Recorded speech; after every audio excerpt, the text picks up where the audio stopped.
Friends, it is time to break the sound barrier, to make hearing health and wellbeing a national health priority in Australia.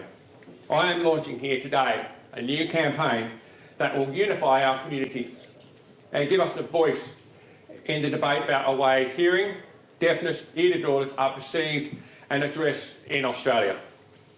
At this summit, we will hear from Australians who are deaf, hard of hearing or hearing impaired, deaf-blind, have a chronic ear or balance disorder, service providers, supporting families who are here, share their case to why we are coming together to break the sound barrier. On that note, I'd like to also acknowledge that we're going to be hearing from our new Disability Discrimination Commissioner, Mr Alistair McEwen. On that note, I'd like to offer our congratulations from Deafness Forum and from everyone around here. So congratulations to the appointment.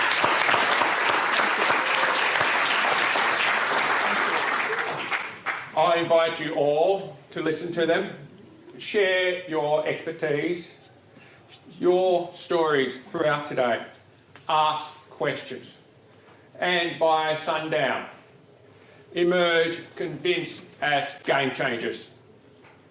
In the weeks leading to the federal election, this campaign, with your active involvement, will ask all political candidates to commit to 6 achievable reforms that will make a huge difference to the lives of nearly 4 million Australians with hearing health issues who are deaf, hard of hearing, hearing impaired, deaf-blind, or have a chronic ear disorder, young or old.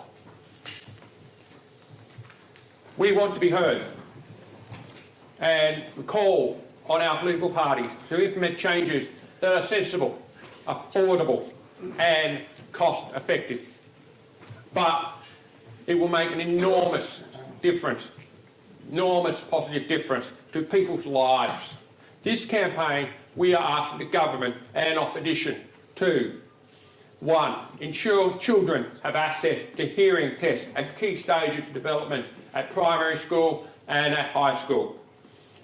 We believe that access to hearing screening is absolutely critical to making sure every Australian child has the best start in their life and a chance to realise their potential as they grow. While we have a world-class, great system of early newborn screening, we know that there are gaps to be addressed when they get older into schooling systems. It is about supporting the child who has diagnosed. It's about ensuring that parents and teachers can get the information, have the right process to work for that child and for the other children in the classroom as well. We want to make sure the education is whole and inclusive and the informed intervention is supportive and timely. Second ask is a national hearing awareness campaign. We all know too many Australians and even some health professionals know little about hearing loss and how to recognise hearing health issues or how to access hearing solutions. We need a national hearing awareness effort to encourage people to take better care of their hearing. We're talking about those teenage sounds going in their ears. We want to raise awareness there. We want to promote early detection and early treatment of this. We want to make Australia a more inclusive place for people who are deaf or have ear balance disorder or have hearing loss.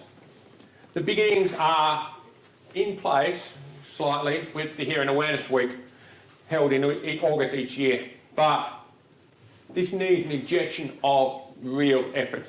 It needs to be sustained over a decade to reach deeply into the general community. This conversation must continue long. 3. Improved accessibility for Auslan. Deaf people who communicate in Australian Sign Language needs to be able to access interpreters in all parts of their lives. Our home, our school, at work and in the community. Right now, we have Auslan interpreters are only funded to provide support at medical appointments and partly in the workplace. We want deaf people, the deaf community, to be fully involved in their community and the world around them, To do this, we need to provide more access to qualified sign language interpreters to make it easier for families and to communicate Auslan at home, in the community, to raise awareness about how important access Auslan services is for deaf Australians and their families. 4. Universal access to hearing health check every 5 years for people over the age of 50. This is a critical issue if we believe older Australians are entitled to a decent quality of life and to avoid all of the social and health costs associated with the onset of hearing loss later in life. At a time when Australians are being informed by some political leaders that they must stay in the workforce longer. We want to be, it is ironic that there are no healthy ageing policies in place to sustain them, or at least none, as I know of, that are evident. We know Australians, when they reach 50, they are always encouraged to pursue public health initiatives, to go and receive health checks. Hearing is not one of them. It is time to include hearing in those checks to ensure that middle-aged and older Australians are informed and better equipped to deal with early onset hearing loss in their lives. 5. Hearing devices to be tax deductible. Nearly half the population of Australians with hearing loss are working age. Hearing aids and other hearing devices are absolutely essential for thousands of Australians to be able to work, but many can't afford them. As a result, they can't get job promotions or continue their current jobs. In the workplace, hearing devices are productivity tools and communication devices, so it makes no sense that these are tax deductible, like phones, calculators, computers. By making hearing devices and their battery tax deductible, the national economy will benefit from better workforce participation and keeping people in the workforce longer. 6. The final reform is to make sure children don't fall through the gaps, which changes the way hearing services will be delivered in Australia. The hearing impaired, hard of hearing and deaf children and their families are among those most at risk. To the plan to transfer the responsibility of delivering their hearing services from the Australian Government's Hearing Services Program to the National Disability Insurance Scheme. The Government should and must create an expert panel with a proper representation of the people who will be most affected by these changes to advise it on the risk and the way to minimise them. This 6-point plan is an ask just for this election. Part of the campaign is an investment. It's an investment of logic and common sense. It's an investment by the Australian Government that will keep more Australians in work, make sure our kids reach their potential and ease the pressure on already stretched national health budgets. We have formed a passionate and deeply committed coalition of organisations to make this campaign happen. This campaign brings together Australians who are hearing impaired, hard of hearing, deaf, have an ear or balance disorder, deaf, blind, and many families. It also brings together advocates, not-for-profit organisations, health professionals, and companies involved in hearing health. It's a massive sector, with the 1 in 6 Australians, close to 4 million people today, in 2016, affected by hearing health. This campaign will be a powerful new voice in the national health debate. Together, we're going to break the sound barrier. By coming together, I urge you, your friends, your families, today, tomorrow, next week, and over the course of time, to show a confident and vocal community, campaigning to get politicians' support on all of these points. And as we walk together on this journey, there will be other reforms as we build this campaign, the momentum.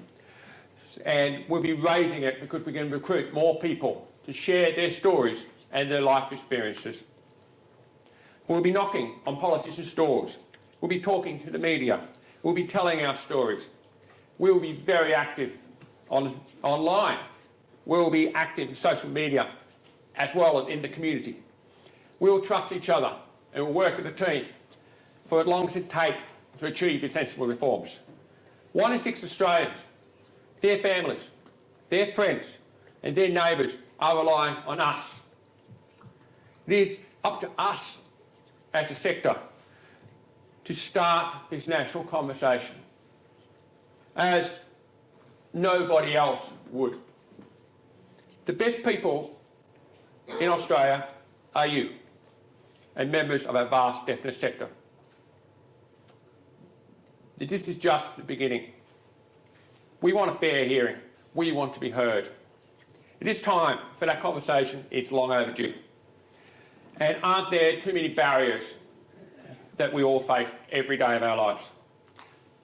We don't want our children, their children and their children to face the same frustrations and obstacles, the same misunderstandings, the same stereotypes and stigma, and quite frankly, the same indifference from the people that we have elected, and sadly, still today, the Australian people. We need Australia to commence the conversation, engage with us, and break the sound barrier.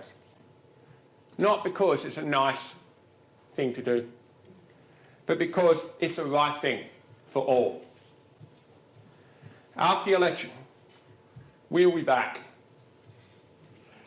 And we'll be back knocking on those doors of whoever wins government and becomes second to get the ball rolling on breaking the sound barrier.